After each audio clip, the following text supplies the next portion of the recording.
Assalamualaikum warahmatullahi wabarakatuh. Perkenalkan, kami perwakilan dari kelas 10-7. Di sini kami akan membuat video tentang sejarah Tugu Pahlawan Desa Padek. Perkenalkan, nama saya Caroha. Saya Gurdina Arsyana Zila.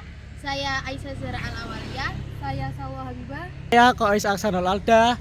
Selamat menyaksikan.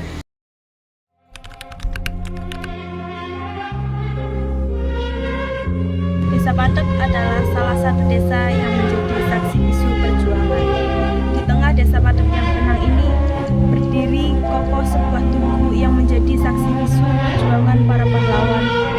Mari kita telusuri sejarah pahlawan ini. Tugu Desa Padek adalah sebuah monumen yang menjadi simbol keberanian dan pengorbanan. Tetapi siapakah para pahlawan yang namanya terukir di tugu ini?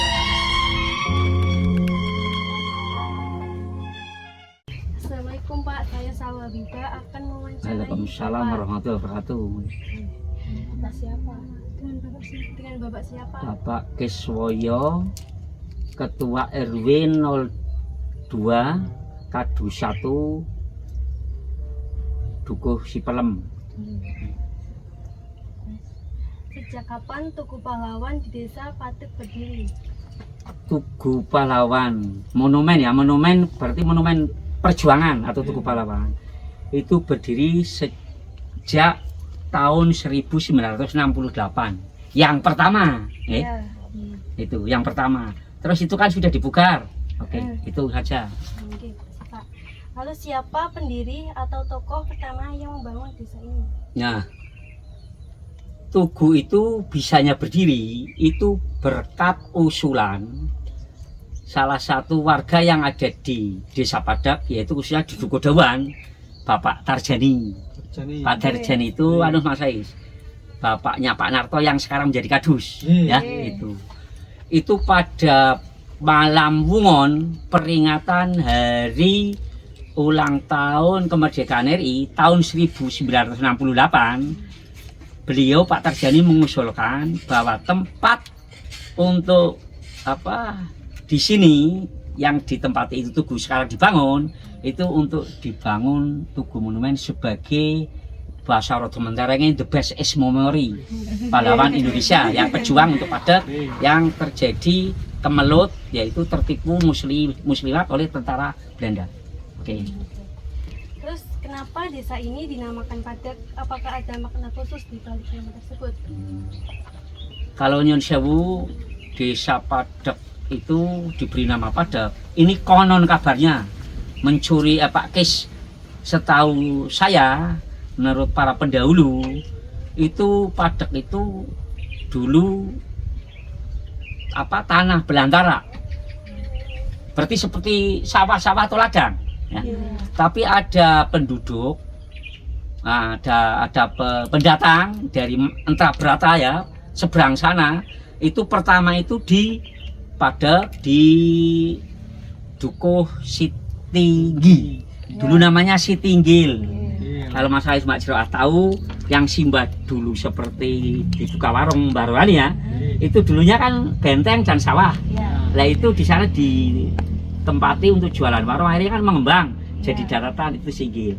Kemudian setelah berkembang banyak penduduk-penduduk di Padek. Nah, konon kabarnya ya, itu sebelum ada zamannya Mataram ya, itu ada pendatang gerilya dari kerajaan Mataram yang gerilya dari Jawa Timur menuju mau ke Banten ya, singgah termasuk di Desa Padek, karena di Desa Padek itu termasuk banyak peninggalan, banyak pejuang ya yang religi, berarti tokoh agama.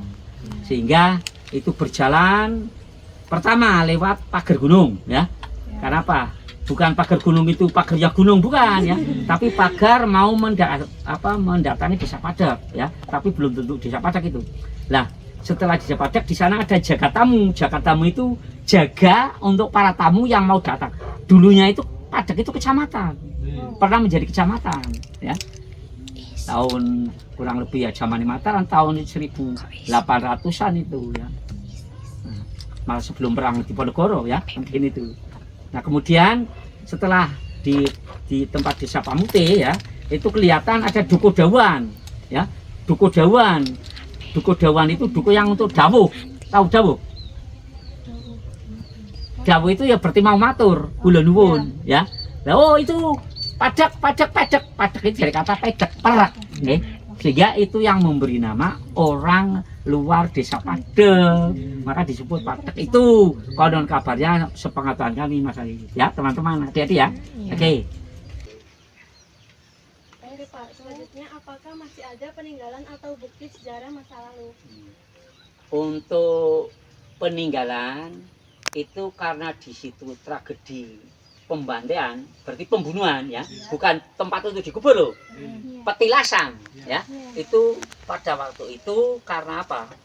Tentara pejuang Padang kan tertipu, mau diberi senjata.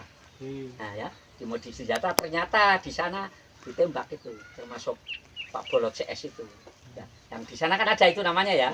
Nanti yang lebih aktualnya sebetulnya itu kami juga ngangsu kawero dengan yang selamat, Pak Waryo, orang Gandu, penjaga SD pagar gunung yang ada di Gandu, namanya Pak Waryo. Itu yang selamat sehingga bisa bercerita. Malah simbah saya, Mbak Ralim, ya, Mbak Ralim, Mbak Guru Ralim, berarti Bapak Simbah Mas Maryanto juga, Mbak Kus dan saya ya, itu pernah ikut mau digiring, dikawal ke sana, bukan digiring loh, dikawal ke sana. Untungnya maksudnya di perjalanan dilalui sampai selamat ya, sampai di Dawan, belum keluar desa udah keluar. Dari 50 lebih itu pejuang Padek dan sekitarnya yang ada di Pemalang. Malamnya kan pesta selamatan dari Mbak Taripan. Nah itu setelah di sana ya, itu hanya penembakan itu yang mau diperjaga, ternyata tidak. Nah, maka sebagai tempat tragedi itu ini sejarahnya ya, supaya dikenang, maka didirikanlah itu. Adapun peninggalannya saya kira tidak ada. Itu hanya sebagai simbol tragedi ya, jangan salah persepsi ya. Itu berarti tempat tragedi terjadinya pembunuhan tentara kami ya, RI, yang tertipu gaya mau dipersenjatai, ternyata mau diberondong digencet oleh senjata. Oke? Terus Di mana lokasi berdirinya tugu tersebut? lokasi Tugu Pahlawan itu berdirinya di wilayah perbatasan desa Padek antara desa Gandu, tepatnya di area pekuburan itu.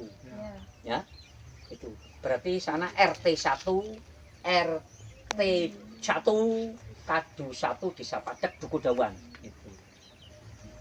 Terus bagaimana tugu ini menjadi simbol identitas dan kebanggaan bagi masyarakat desa? Alhamdulillah dengan adanya Tugu Pahlawan ini, seantero tidak hanya Kecamatan Padek saja, Kecamatan Lujami, bahkan Pemalang ya, ini sebagai apa ya, ikon juga. Karena apa? Mungkin adik-adik belum pernah mengikuti atau pernah renungan malam. Pernah ya? Itu sebelumnya Pak Kes pada waktu jadi Kuarang itu setiap malam hari pramuka ya kan, itu kan mesti 14 malam kan ya, malam 14 ya Agustus itu apa, renungan suci apa bahasanya, ulang janji itu kan mesti di sana. Kami juga Kuarang dulu, tapi pernah Pak Kim berapa tahun tidak mengadakan. Itu ada trauma, tragedi katanya itu apa, misterius apa mistik ya. Karena apa? Padahal itu nyun sewu. Makanya kalau sampean adik-adik tema atau kegiatan apa ya ojo orang mangan kok ngeli. Itu depresinya mungkin dari karena lapar ya. Nah timbulnya tipes sehingga tidak angker. Nah itulah sehingga setiap kami sebagai warga desa Padek dan dari organisasi kami juga veteran juga Mbak, dari pensiunan kami juga memelihara itu kebanggaannya ya. Kalau setiap ada peringatan yang terkait hari besar nasional, baik 17-an, baik dari pramuka, baik dari apalagi kemarin hari ini kan dari pahlawan ya. Ini biasanya atau yang mau bulan suci itu yang agak sakral untuk tempat kirim doa. Jadi karena penduduk Padep ya, ini ada yang terjadi korban, akhirnya kan seantero Pemalang Mang Ayubayo untuk kirim doa. Dan terkenal, oh yang ada tugunya itu tugu. Berarti sudah kedua ini dipugar. Sudah kedua. Yang pertama 68, nah ini dipugar tahun kurang lebih 2005. Yang zaman Pak Dr. Pratomo itu. Oke? Ya. Ya. Terus tadi tokoh yang mengambil anu kan ada. Yang berperan ya tokoh untuk Pak Tarjani ya tadi. Ya, itu ada tambahan di samping Pak Tarjani dulu lurahnya kan Bano. Orang Baryono orang menang dia.